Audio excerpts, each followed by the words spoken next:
In 1984, James Cameron's The Terminator terminated his competition in cinemas. The US production with an R rating had costs of $6.5 million and pulled alone in America 6 times its budget back.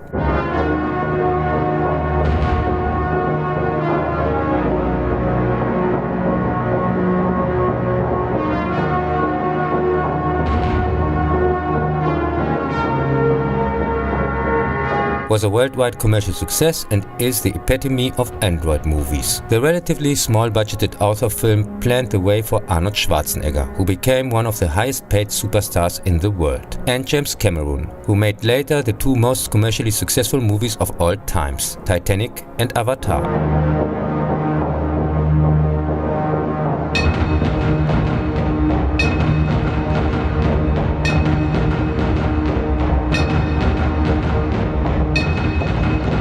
Developed by people, intelligent machines began a war against their creators, recognizing them as their biggest threat.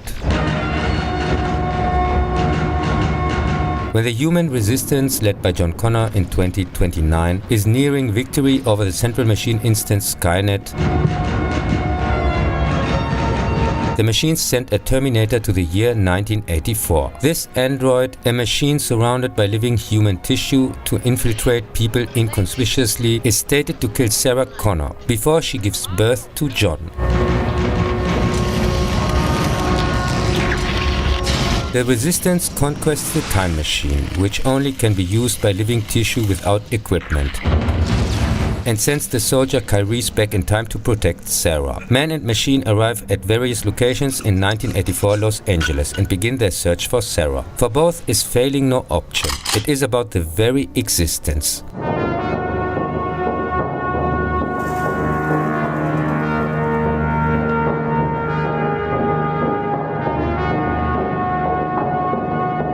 The soundtrack by Brad Fiedel is, in my opinion, the best score ever made for a science fiction movie. Especially in the title sequence, I have never seen picture and music fitting better together. As the official soundtrack version differs slightly, I used the one from the movie.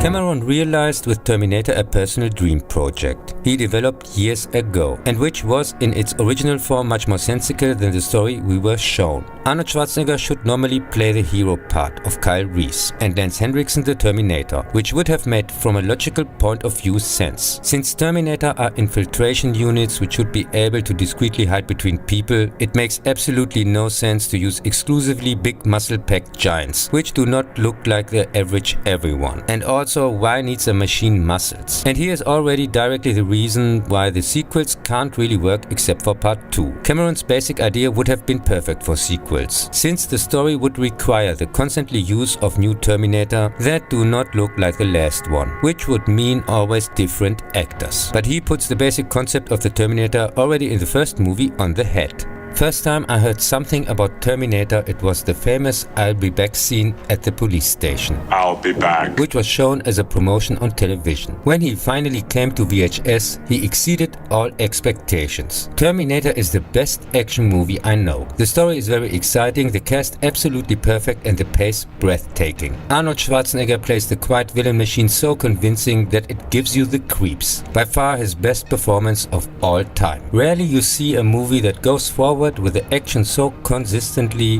while never losing sight of the story. The scenes from the future have an eerie, realistic quality. And thanks to the practical effects from Stan Winston, we see here a timeless classic.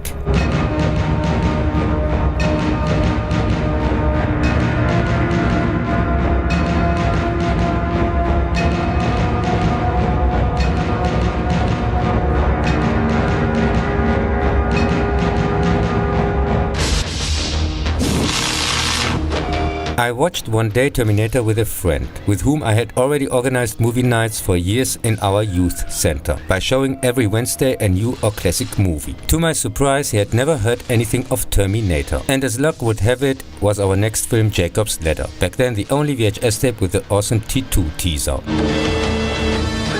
For the premiere of T2 we called on tickets in all cinemas around until we finally found free seats. I had got a few months before my driver's license and I borrowed, as usual, secretly the car from my parents. while they were sleeping. It was a 1-hour drive to catch the midnight screening, although he had to go to school next morning and I to my apprenticeship. But that was it worth, because the movie on the big screen was sheer madness. We started in this week to work on the script for our own movie project, a Terminator parody called Tape.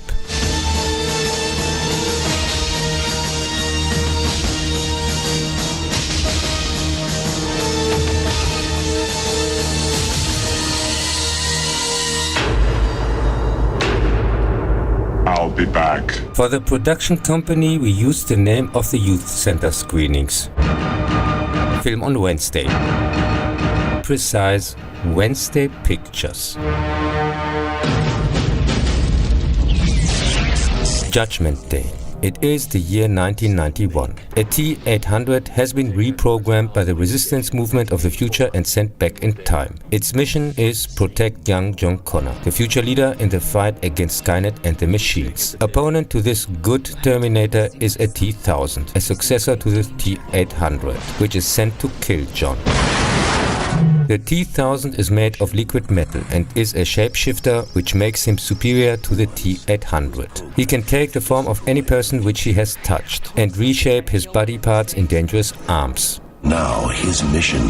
Get down! T2 started the era of the $100 million movies, which is nowadays the norm for blockbusters. And also it was the first that had this budget. And so it became the most expensive movie ever made. It also perfected the morphing effect, which 2 years ago in 1989 astonished the audience due to Cameron's underwater epic Abyss. Like as with Cameron's Aliens, which many think of when they speak about Alien, now many actually mean T2 when they speak about Terminator, since he introduced or established many Terminator typical elements, like the T-1000, Cyberdyne or Hasta la Vista Baby. The reason that he is still among the best action movies of all times and the 90s CGI does not immediately make your eyes trying to dig into your skull to hide is the intelligent combination of proven and new technology. Many of the fancy real-looking effects are in fact real. The scenes in which the T-1000 copies people was frequently used with real twins. Whenever it was somehow possible, they built props to use as little CGI as necessary. The T-1000 is a fantastic villain and Robert Patrick was the perfect cast. Nevertheless, I prefer nowadays the first Terminator, because the cute protector Terminator is for me only in small doses enjoyable, which also applies to the witty Arnold. And the seemingly lengthening of the runtime with each release does no favor to the pacing.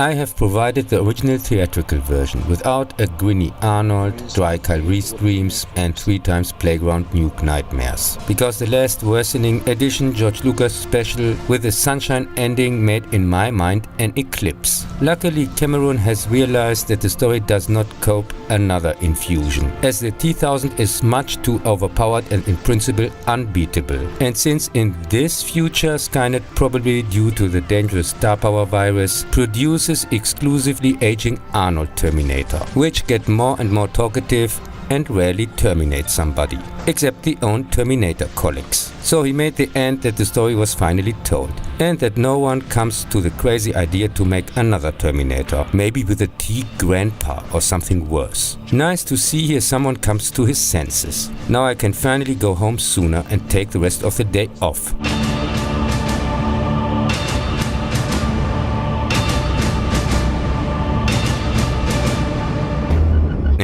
So much for theory.